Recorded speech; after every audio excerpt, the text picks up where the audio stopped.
Welcome into the WholeHog Podcast. I'm your host, Seth Campbell. Today's episode is number 2 in a 7-part series WholeHog is doing to look back at the past decade in Razorback sports.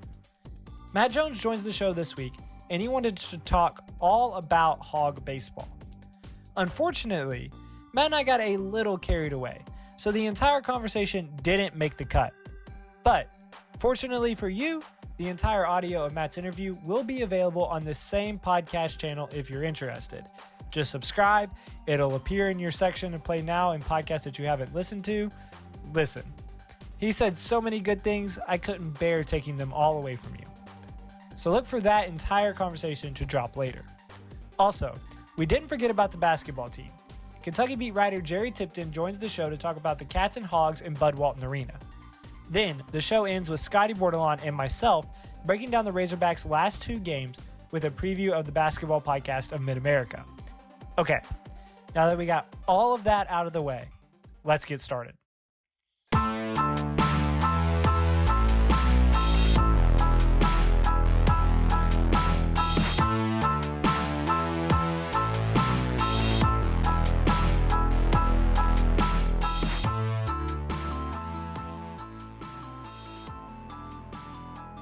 Welcome into the WholeHog Podcast, round 2 this time, and I'm going to be joined by Matt Jones, writer for WholeHog Sports. Last week, if you didn't get that episode, make sure to go back and listen. It was Tom Murphy, and Tom and I sat down and we talked about some of the great moments of the past decade, and some of these are just things that come to the top of every Razorback fan's memory.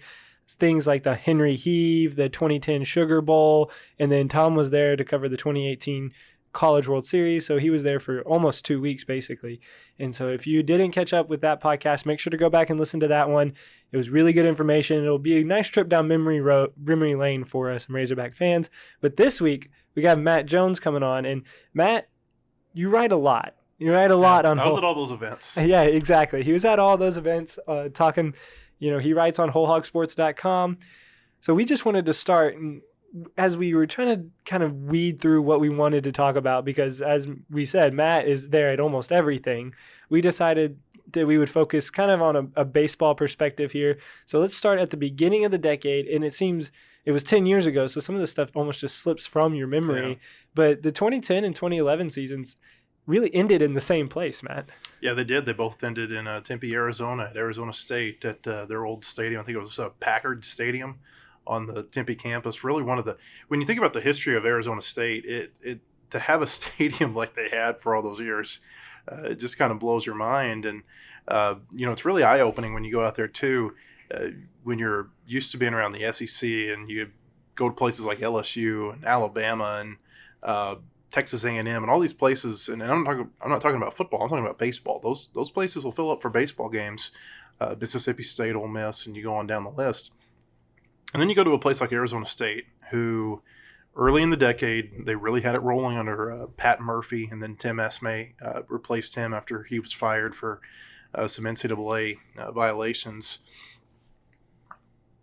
You go there, it's like a 3,000-seat stadium, which in the Pac-12 is a big stadium, but it really is eye-opening just how much professional influence there is in a town like Phoenix. And you got a great program in Arizona State, and there's just not a lot of fan support. I remember Arkansas was playing Arizona State in the regional in 2011. It was the regional championship game.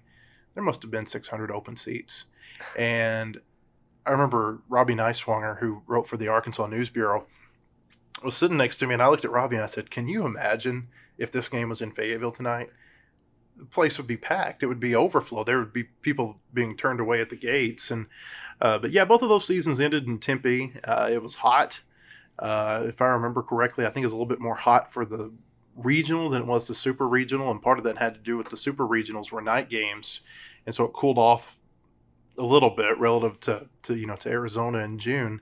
It cooled off. It was cooler for those games. I remember the regional, we sat up on top of the press box. Go back to how much emphasis is put on college baseball in Arizona. And if I remember right about that press box in Arizona, there were 8 seats in the press box. So 8 seats. 8 seats. There were 2 for home radio. There were 2 for away radio. There were 2 for television, basically 2 for television. Now, remember, in that time, not a lot of their games got televised. Right. So what they essentially did was they took away 2, media seats and put TV there.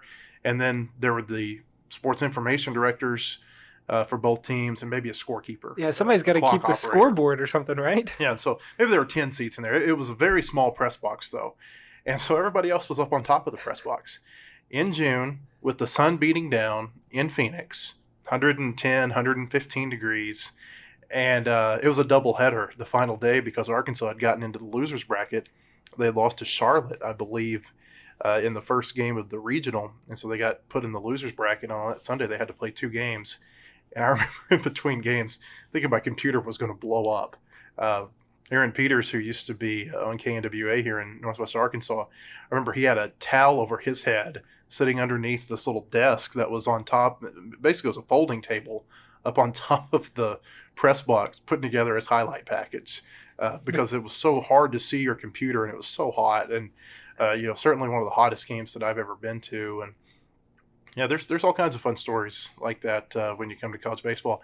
I think the 2010 team gets forgotten at Arkansas because they didn't make the World Series.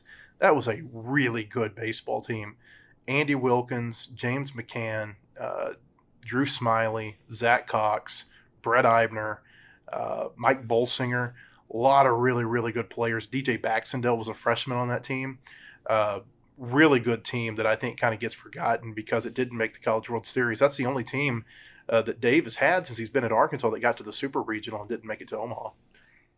Moving on now through the decade, all of a sudden there's a huge rule change that happens in college baseball. They start to move to these BB core bats. Yeah, in and 2011. You're not hitting home runs anymore. And it was almost at the University of Arkansas. It's like Dave and his staff knew that this was coming because they did. Yeah. And they've just put a huge emphasis on pitching. Yeah. And it came out in that 2012 season with that team that if they allowed 2 runs, they were going to lose. Yeah, and you really saw it in 2011 because that's when some of those pitchers like Ryan Stanek and Barrett Aston and Brandon Moore, they were all freshmen in 2011.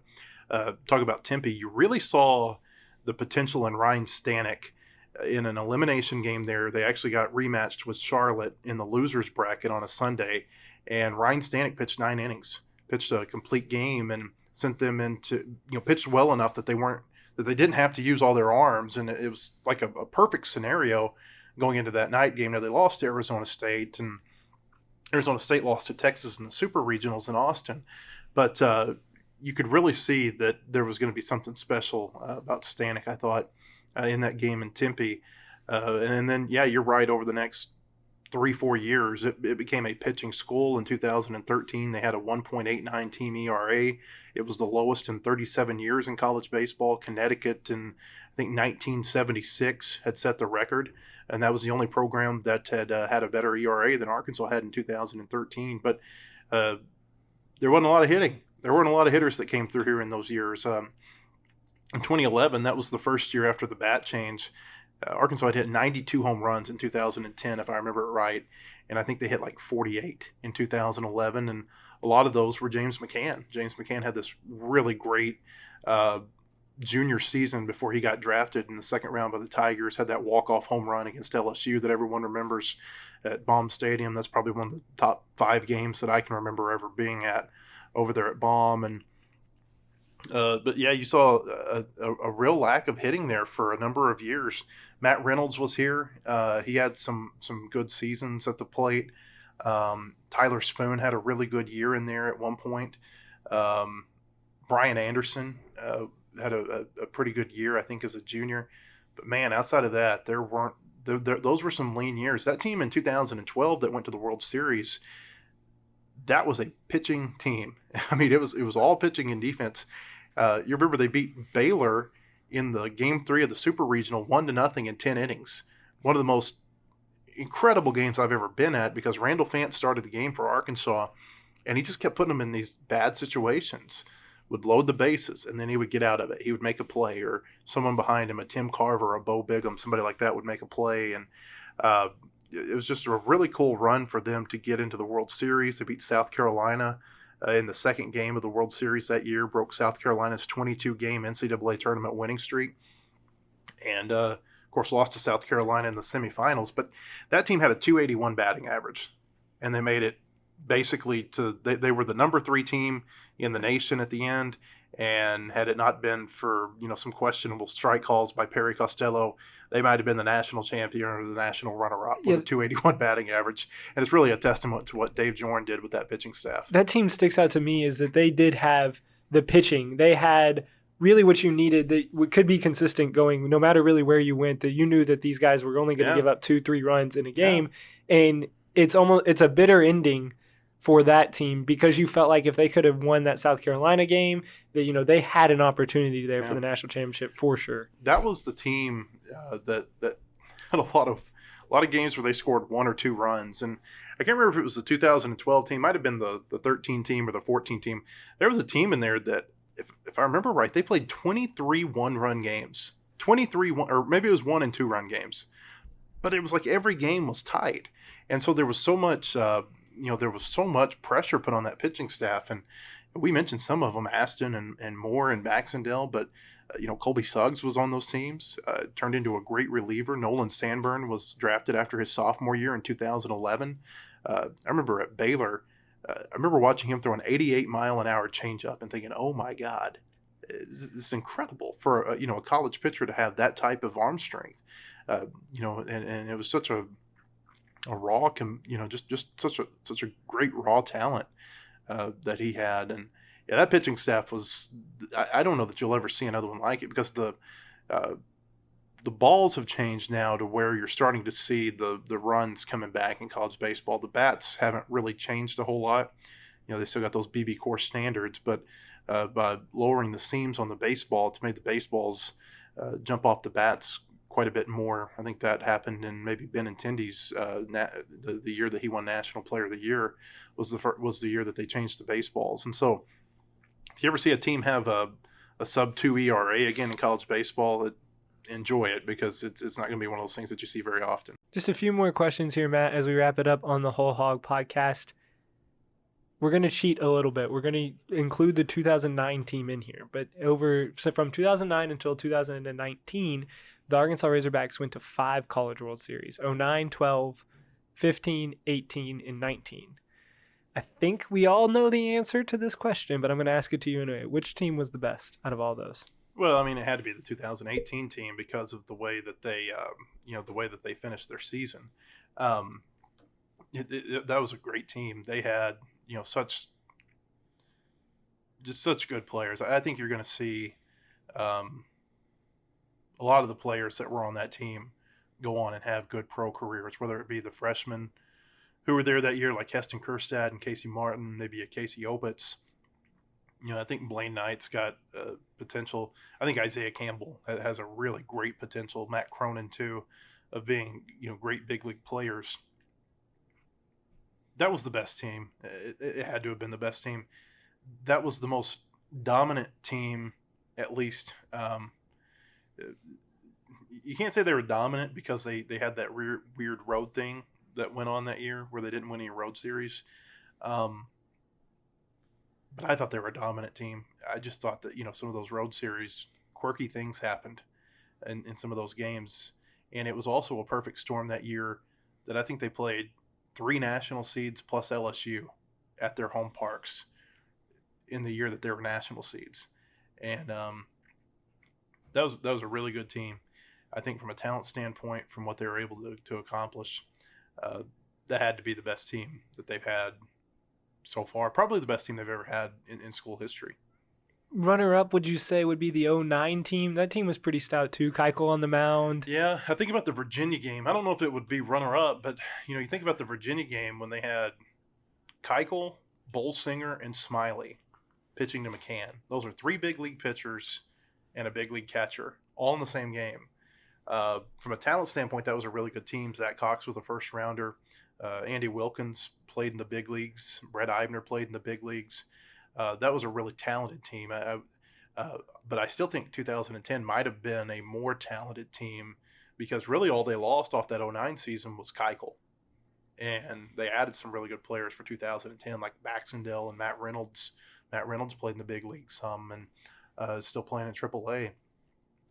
So That's why I say that 2010 team, I think, gets a little overlooked just because they didn't make it to the College World Series. They ran into a really good Arizona State team, and they lost two 12-inning games. And that's the only reason I think we don't remember them as well as we do some of those others. Yeah, the thing that sticks out to me in that 09 team is just, the major leaguers that you said they were on that team. But that team wasn't that good. I mean, not to say it was a bad team. It was a weird year because they got ranked number 1 middle of the season, and then they just fell off the face of the earth. Because didn't they beat Arizona State in the midweek? They beat Arizona State twice. Yeah, that was now we're going back into, I guess, 3 decades ago. Yeah. But they beat Arizona State twice in the midweek, and both of those games were packed at Baum, and they were really nice weather. You didn't know what you were going to get late March, early April in a midweek, and it turned out to be 2 beautiful nights, and Arkansas won a couple of one-run games against Arizona State, and they won that one, and then kind of late April they began to really slip, and they lost their last 8 SEC games. Went to Hoover, won a couple of times, went on the road, won 3 in Norman, won 2 in Tallahassee, and then won 2 in Omaha. A lot of people forget that. They beat Cal State Fullerton and Virginia, and they lost to LSU twice the year that LSU won the national championship. Yeah, if that team didn't have to play LSU. Yeah, but you've seen that's kind of been the hallmark of these Van Horn teams that we remember the best. You haven't seen it the last couple of years because they've been so good in the regular seasons. They played their games at home in the regional and the super regional, and they've been so good at home. That's really been something in the last 3 years that has been it's something I've really noticed is just the level of a home field advantage that Baum has become for the Razorbacks because they don't lose there very often. I think they've lost there maybe 12 times, 13 times in the last 3 years. That's incredible. There are teams who will lose 13 times at home this year, good teams. Teams that might make the postseason that will lose a lot of double-digit games at home. Arkansas just doesn't lose at Baum very often. They don't lose a lot of series there. And that even goes back into, even in 16, they were winning a lot of home series, up to a certain point. I think when Missouri came here, they'd won like 10 straight series at home that year. But going back to the original thought that I was having, when they made the postseason a lot of times under Van Horn, it's because they've gone on the road and they've really grown as a team. And you see Arkansas, the way the SEC does its schedule is it really it focuses on final schedules at schools in putting together the end of year schedule, the regular season schedule. And so Arkansas is always on the road. People ask, why is Arkansas always on the road at the end of the year? Well, it has to do with how their final schedule relates to other final schedules. You've got to be at home when the finals are ending, which is always Mother's Day weekend at Arkansas. So Arkansas is always playing a home game when they're having graduation on campus. Well, that's why. And then they go on the road at the end of the year. And it's something about it, whether they've gone to Knoxville or College Station or Athens, or Dave gets that team on the road. They go to that last regular season site. Then he takes them to Hoover. And sometimes they're on the road for like 12 or 13 days. They might come back and get a change of clothes, and then they're off again to Houston or Norman or Stillwater for a regional, and then a lot of times they're on the road for a super regional, Waco, Tallahassee. And something about being on the road together has made those teams come really close and get really good late in the year. And I think that's been something that's been kind of interesting for me to watch, is just how they've made the World Series a lot of times as a team that has had to do it the hard way by going to a couple of different sites before they get to Omaha. The decade has ended. Arkansas is going into 2020. What was you covered every single season in that decade? What was your favorite game to cover? Had to be the Missouri State game in 2017, the game that went till 3 o'clock in the morning. I think I'm one of the only sports writers who can ever say they've been at a 4 a.m. press conference. Because that's when we were doing our interviews after that game. It was incredible.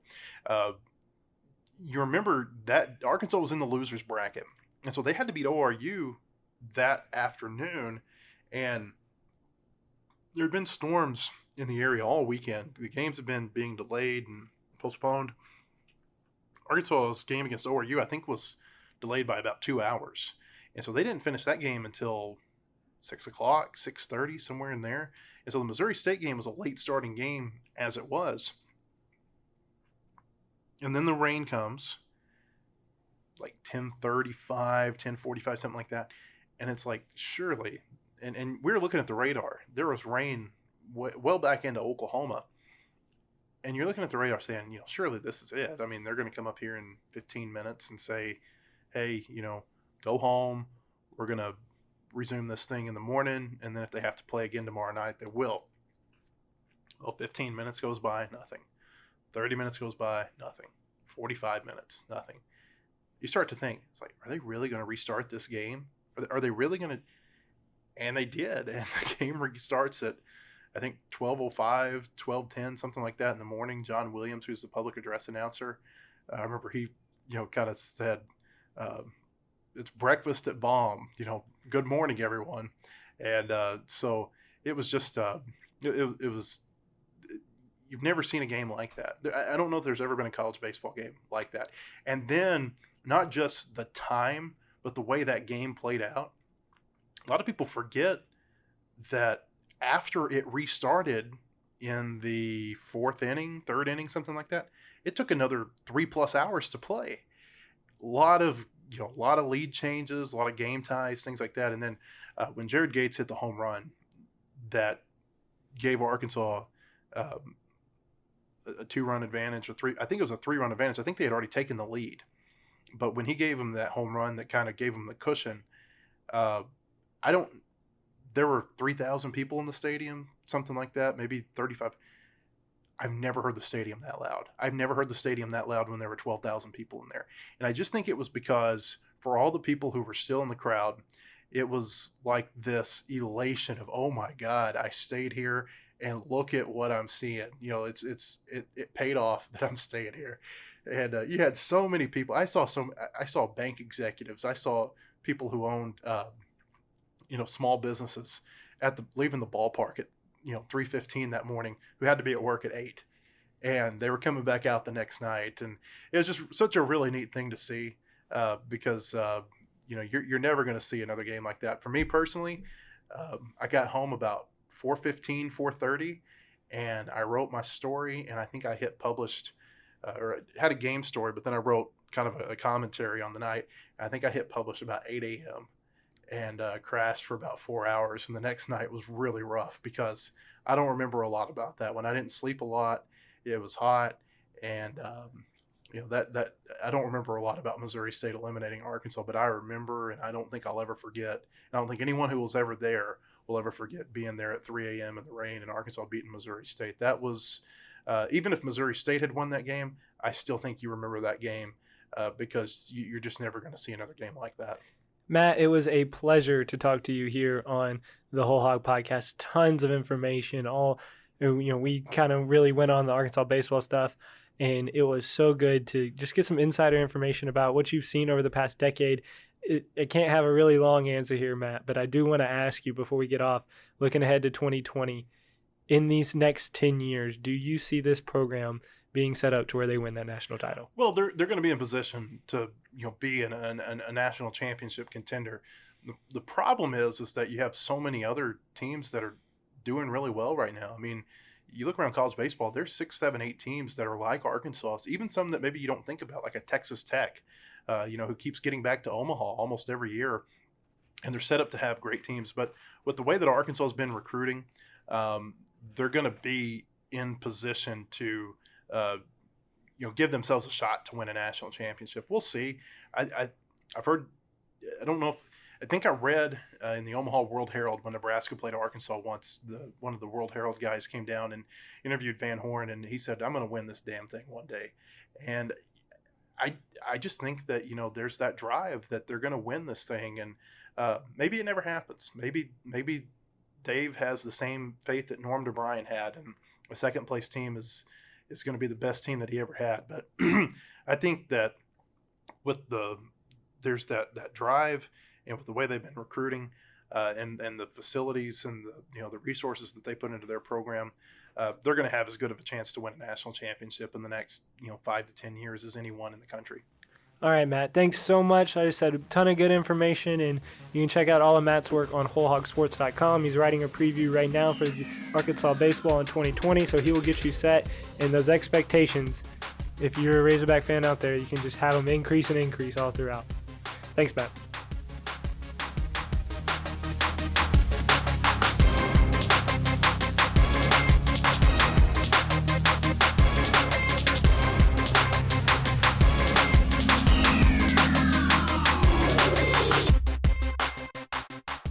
Welcome back into the Whole Hog Podcast. Seth Campbell joined alongside Jerry Tipton. And Jerry is a writer and covers Kentucky basketball for the Lexington Herald. Jerry, it was a disappointing game for the Wildcats, an 81-78 finish off a buzzer beater. Just walk me through what happened in this game, because Kentucky had a bit sizable lead in the second half. Yeah, it was a very, it was a strange game, and it perfectly fit a strange season, it seems like, where just generally around the country, you should expect the unexpected.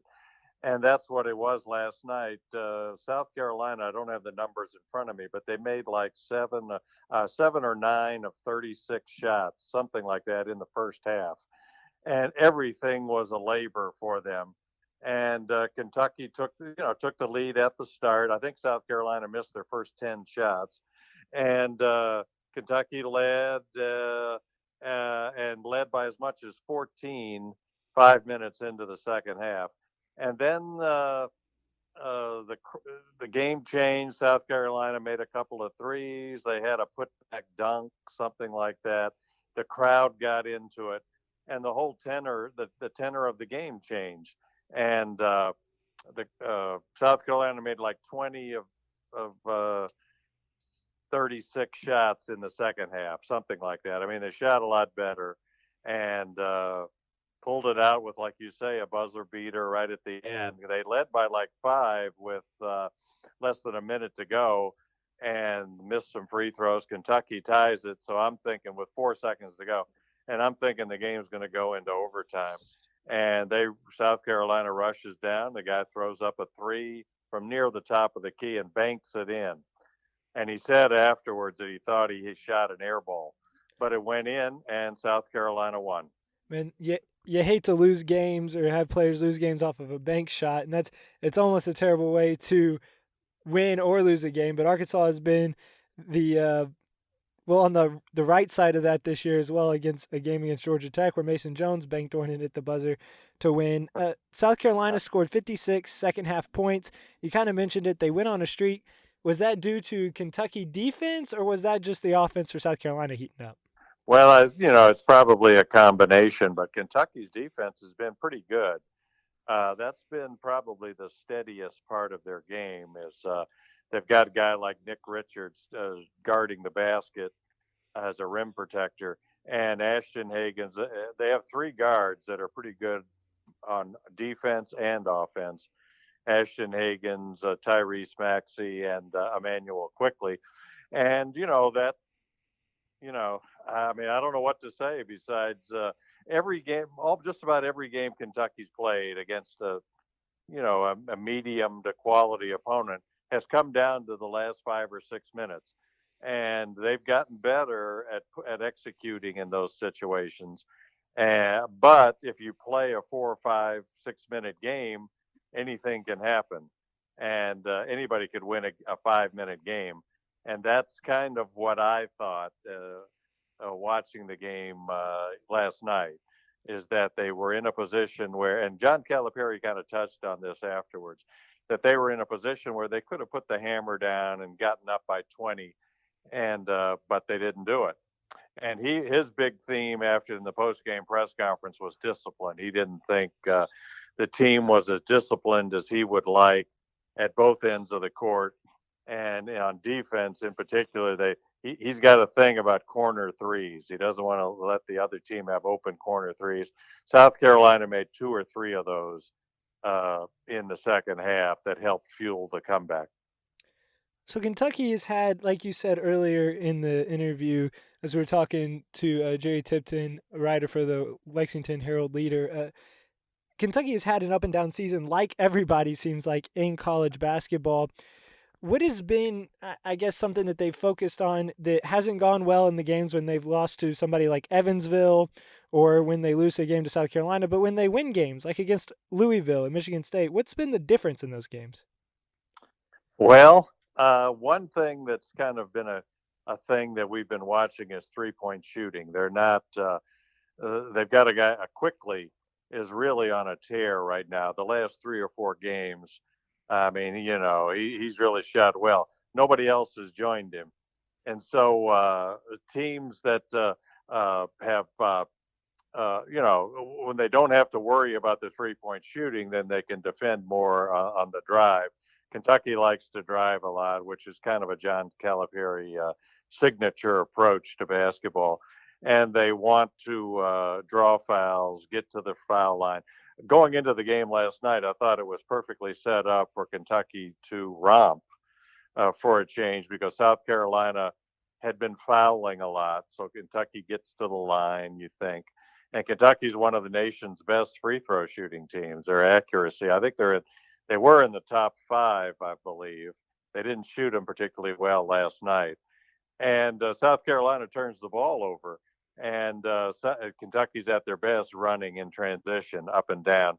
And so I thought that was, I thought it was set up for Kentucky to win fairly handily. And of course, that's not what happened.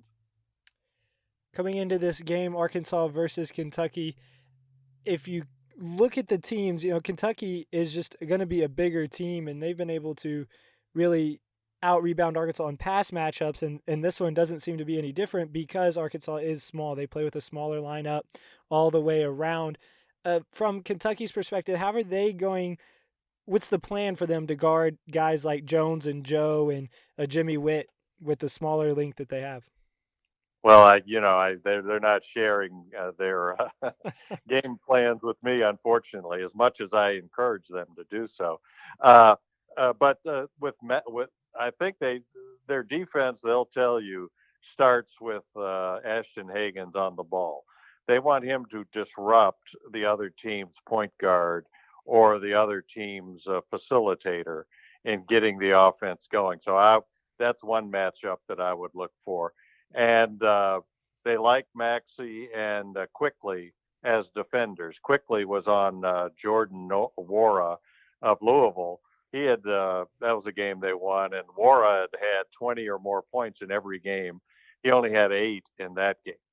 So and they take a certain pride in defense. And of course, Nick Richards is in the back line to guard the rim. So that's that would be something that I would anticipate. Of course, I was completely wrong about the South Carolina game and how I thought that was going to go. But I'm even more confident about that being a critical phase of whatever happens on Saturday. Kentucky under Calipari, I don't have the numbers right in front of me, but they are really good after a loss. Why do you think that it is that under Calipari, Kentucky can bounce back and win games after losing? Well, I think their pride is stung a little bit. I mean, it's not like, Kentucky's got a pretty good record in all sorts of games right over the years, and that's one category that it is true. I would point out that they lost back-to-back games in Las Vegas to Utah, which was a game that I think they expected to win, maybe to a fault. And then they lost to Ohio State, both of those games in Las Vegas, both of them that coming down to the last 4 or 5 minutes, possession by possession game. And they've gotten better at executing. Probably last night was a step back in that regard. All right, Jerry, as we wrap it up here on the WholeHog Podcast, we're talking to Jerry Tipton, a writer for the Lexington Herald-Leader. You can check out everything that he's writing in preparation for this Arkansas game and all throughout the season on the Lexington Herald-Leader website, heraldleader.com. Jerry, there's a lot of hype in Fayetteville right now around Arkansas. They've only lost 2 games, and, Kentucky has a target on their back, it seems like, for everybody else in the SEC. I pose the question to you, is there a team that Kentucky likes to beat more than any other team in the SEC, or have they just not found that rival yet? Well, it's if we're talking long term, it's changed over the years, and it's always whatever team poses the most serious threat, or at least the threat that's perceived as the most serious. Now, going back a ways, Tennessee, Florida when Billy Donovan was there and they were winning national championships, Arkansas during the time Nolan Richardson, especially those early years when Arkansas was in the league, LSU, Dale Brown. So it sort of varies. The constant is Kentucky, of course. Right. They've won over 1,000 SEC regular season games. I think that's almost 250 more than anybody else all time. So so they're an entity unto themselves. And right at the present time, I'm not sure that team. Probably Auburn, more so just because they knocked them out of the NCAA tournament last March, and Bruce Pearl. There's a certain air. There's a certain something in the air there that they would like to beat him. So if I had to guess, I would say that more than any other team. But John Calipari, in so many words, has said more than once that, and I'm not even paraphrasing, I'm just interpreting, and I could be wrong, that Kentucky's not good enough to just sort of waltz in and beat anybody really in the league, and so they need to be pepped up to especially on the road, and I would think after losing last night that they'll be pepped up to play Arkansas. I would assume so too, after, as you said, losing, and it's going to be a great atmosphere in Bud Walton Arena, and both teams are looking to solidify themselves atop the league. Jerry, thanks so much for taking the time and coming on the podcast today. My pleasure. Thanks for having me. No problem. That's Jerry Tipton, writer and covers Kentucky basketball for the Lexington Herald. Make sure to check out his stuff online, heraldleader.com.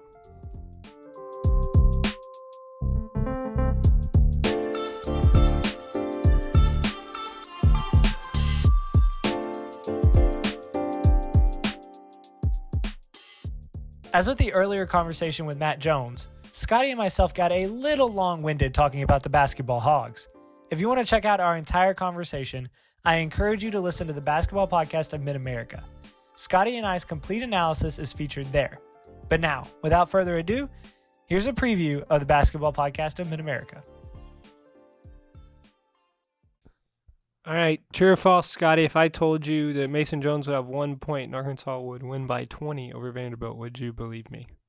Maybe against Vanderbilt, but any other team, no, not at all. I think the Vanderbilt game ended the most consistent scoring stretch that Mason's had in his Arkansas career. I think he was in double figures his previous 6 games. He'd never scored in double figures in more than 3 consecutive games before for this little stretch for him. But he did so many other things pretty well. Like he finished with 8 assists too. That's what we were gonna get to for sure, is that Mason scored 1 point. And if you were talking about Mason from last year, I think that would have affected his entire game. Right. That you would have seen him only play, maybe 20 minutes tops. He wouldn't have gotten into the rebounding column, into the assist column. But the growth we were talking about from Desi, we've also seen from Mason. He had 1 point, but Mason did not play bad whatsoever. In fact, he had a plus-minus of 17. Is that team best? It's got to be up there. As I remember at one point during the game, we were talking about it. He hadn't scored yet, but he was still a plus 17. Yes, and Witt came in with 20, a plus 20, and then Sills ended up with a plus 19. So his third best, and he had 1 point. That's growth from that man right there. Yeah, he's just finding ways to manufacture points, and I think we've mentioned it earlier, sometimes you can tell what kind of day Mason is going to have in terms of scoring the ball, in the first few minutes of the game, because a lot of times he's going to be the guy that lets that first shot fly on Arkansas's first possession, and it's almost always going to come from the left wing. It might be a catch and shoot, or it might be one of his patented step backs that he's so good at. But sometimes you can kind of see if he's going to have a good scoring day, just kind of right off the bat. he didn't have a shot going at all. And I think when he saw like his first 4 or 5 shots miss, he kind of got a little bit hesitant, and Eric Musselman was pissed. Oh, yeah. At one point, Mason catches on the left wing, like literally as close from me and you to Musselman, and didn't let the shot fly from the left wing. He's wide open, and he didn't let it go. And I asked Musselman after the game, I said, did you think that Mason was maybe a little bit too passive? And he said, well, I don't know if you can read lips or not, but at one point I was telling him that he needs to shoot the ball. In those exact words, right? Yeah, and Seth, I think, can read lips, and he saw the whole thing happen. But yeah, he was a little bit passive at times, but you can't. I think he was, once he understood that he just didn't have it, like he just didn't have his touch. He looked to set up teammates, maybe to a fault at times, because some of the entry feeds that he was giving teammates were, getting deflected or knocked out of bounds, whatnot. Still finished with 8 assists. And over the last 2 games, he's got 17. And you look at his KenPom page, he's got the 6th best assist rate in the conference through 4 league games. He's assisting on over 30% of Arkansas's scores when he's on the floor, which is a terrific mark. Chaney will be the second option after Bailey now, and Bailey hasn't had just a fantastic 2 or 3 game stretch here. I mean, he's done his role. Don't get me wrong about that, but he's not been a net negative at any point. I don't think. Just seems to be getting sometimes in foul trouble, getting quick, easy fouls that he doesn't agree with necessarily, and are kind of 50-50 calls, but they've been going against him recently. But Chaney, 14 points, was a key cog for the Razorbacks, the second leading scorer on the team against Vanderbilt. And maybe this is a coming out party for Reggie. Yeah, we saw earlier in the year too, I forget which game it was, but I remember after that game, I think Reggie finished with like 5 points, 11 boards, and several assists. And I asked Musselman after the game, I was like, can this be a springboard for Reggie? Well, it turns out it really wasn't. He had a really rough stretch against Texas A&M and LSU, had the technical foul at LSU, and then against Texas A&M's first three times he touches the ball, turns the ball over. And so he's kind of, after that LSU game, in the doghouse a little bit. But I liked the energy that he played with at Ole Miss too, even though he didn't really, like you looked at the box score, he's probably not the first, second, third, fourth, or fifth guy that you look at. I thought he played okay, and just getting back on the floor and just kind of putting some of the past mistakes behind him was big. And then against Vanderbilt, he was awesome. And I think he was Arkansas' second leading scorer at halftime, had 8 points.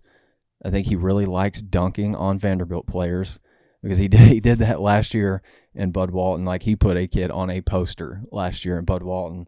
We got the picture somewhere in our photo shelter account. But he did that again on Wednesday, and by halftime he scored a season high 8 points and dished out a couple of assists. I think Jimmy Witt knocked down a jumper on one of Chaney's assists really close to halftime, and Reggie's played his tail off. And I mentioned this in my story. His game against Vanderbilt kind of continued this trend of him playing well when he sees the floor for 20 or more minutes. He's done it 10 times in his career. In those 10 games, he's averaging almost 10 points, 5.5 rebounds, and has blocked, I think, 22 shots, and he's finished with 4 or more assists 3 times. That's really productive. Like, that's really good stuff. And I think it comes down to confidence with Reggie, and more to that, I think anytime Reggie gets on the floor and he has something positive happen kind of early in his run, then we tend to see Reggie play pretty well. If things kind of go poorly in the first couple minutes he's on the floor, we can kind of see him disappear a little bit, or, maybe negatively impact the game. But I didn't really see much negative out of Reggie against Vanderbilt, and that was huge. I had friends texted me during the game talking about how, just important that stretch was for Reggie just going into Kentucky. Yeah, now you'll have a fresh Bailey to compete against Kentucky as well, because he didn't play just a whole lot. Let's see how many minutes. Bailey only had 18 minutes, so Chaney had more minutes with 21 than Bailey did. I think Adrio fouled out. Adrio, he did foul out. He was getting picked on by the refs a little bit, it seemed like. Yeah, he got picked on by a Vanderbilt player too at one point. Yeah, that's a segment we'll call "You Hate to See It." You hate to see it, Scotty, but he got dunk eye there for a second. The guy just rose up and hey, but after the game he said it comes with it. It comes with it. Like he's been on the good end of that with the Valpo game where he just stuffed the kid at the top of the square. And sooner or later, it's all gonna even out. So it just kind of comes with it, and you like to see that attitude too, because he wasn't shying away from trying to block the dunk against Vanderbilt, but sometimes you can't come out on the positive end of things all the time. Especially when you're as tall as Bailey is playing the post. Bailey has extreme leaping ability. Yeah, he's freaky athletic for sure. But when you're playing the post for that long, you're going to get somebody that's going to have the momentum and the height and the length Somebody's to just get over you. Yep. And so it's going to happen. So I like you said, I like the attitude that he has of it happens, it'll be all right, and I'll move on from it. All right. To break up the monotony just a little bit here, Scotty, before we get to this Kentucky preview, we're going to play a quick little game. You ready? Let's do it. What shirt will Musselman wear next to the press conference? I had a running bet, and mine, I was saying for the past 2, I thought that he'd bring out a Kettle Brand potato chips shirt, and he surprised me with the Raising Canes after the Hogs hit the Canes challenge yesterday to get Thanks to who? That's 75 points thanks to Witt Yes. and Cheney. Yes. Both of those guys ending with the last 4 points. And then the best part about it is when they had 73 after Witt got to 30, that they needed 2 more points, and the entire student section is in the stands holding up 2 fingers, going 2, we need 2. Yeah, those kids need some free food, man. They deserved it. And I don't know if you've noticed, but they did raise the price or raise the score, because it used to be 70. It used to be if you got 70. And I think this is only, the 3rd or 4th time that the Hogs have hit Canes this basketball season. It used to be every single time. If the Razorbacks were at Bud Walton Arena and got the win, then you could expect Canes. But it hasn't been that way this year with, I think, the different offense that Musselman's running, and then the raising of the limit from 70 to 75 has hurt a little bit. But he came in with the Cane shirt. That shirt was something else too, man. It was the dog. It was a Labrador puppy with a red bandana on, and it had the Raising Cane's logo on it. But all of his shirts, no matter what logo they have in the middle, whether it's Taco Bell, Pepsi, or whatever, it always has that hog in the top left corner. These are custom made for him. Yeah, they're sharp. I don't know what T-shirt he's going to wear next. If Arkansas wins, if Arkansas wins on Saturday, he's going to be on cloud 9 because his team's going to be in the top 25 for the first time in more than 2 years.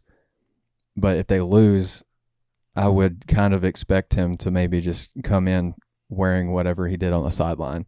But if Arkansas wins, he might come in there shirtless. I mean, we've seen him shirtless, not at Arkansas, but at Nevada after they won, I think, a Mountain West Conference championship. He's running around the floor without a shirt on. I know his wife doesn't like it, but it's fun. I don't know. I might go with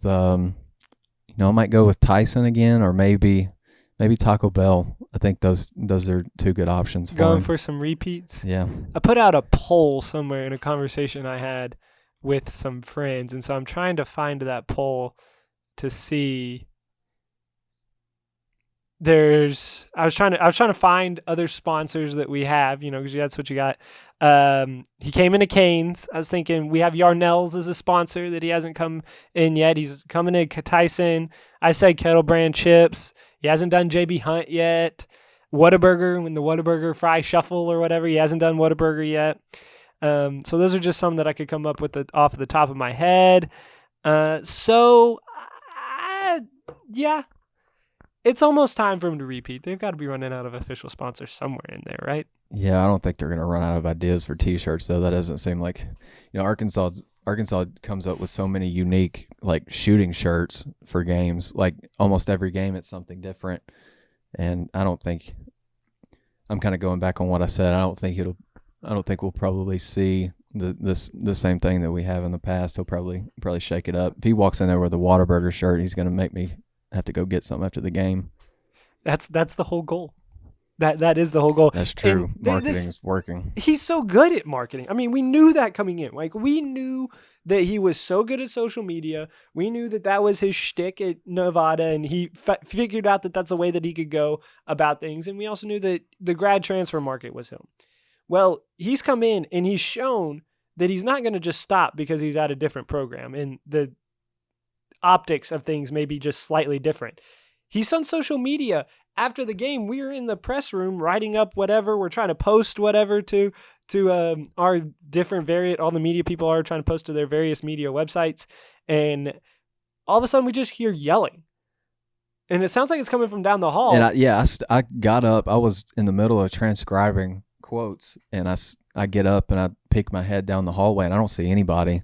And as soon as I sit back down, I hear the yelling again. And I'm like, I'm not getting back up to see what it was, but... And the weird thing is we're not really near the Arkansas locker room where we transcribe in the basement of Bud Walton Arena, but we are pretty close to the Vanderbilt locker room. And I was thinking, Vanderbilt got beat by 20. There's no way that they're celebrating like that. And they should already have been gone, in all honesty. So I was trying to figure out what it is. Well, check Twitter this morning and you found out what it is. Yeah, so Musselman, Anthony Ruda, Pat Ackerman, Musselman's two boys, Hayes Myers and Riley Hall are standing right at the front of the student section, and they're just cheering and they're holding up different signs. One of them says, "Hey, Dickie V, can I get a picture?"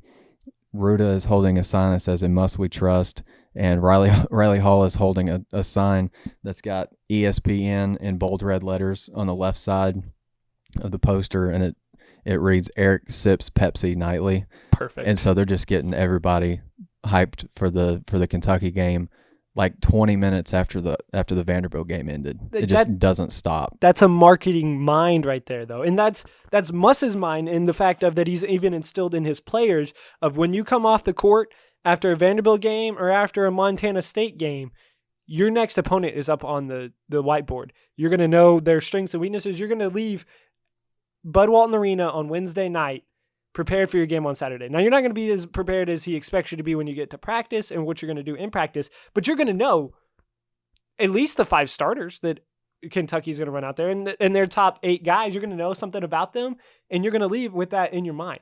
That is Eric Musselman to the fullest, preparing for everything in marketing or in-game strategy. That just oozes over in his program. It just seeps into every single facet, and you can tell by the way that they prepared.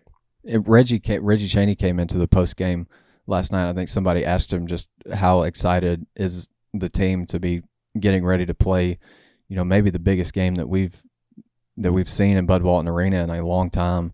And Reggie's like, yeah, well, we know that they like to dribble drive. I'm like, so they're already like beating those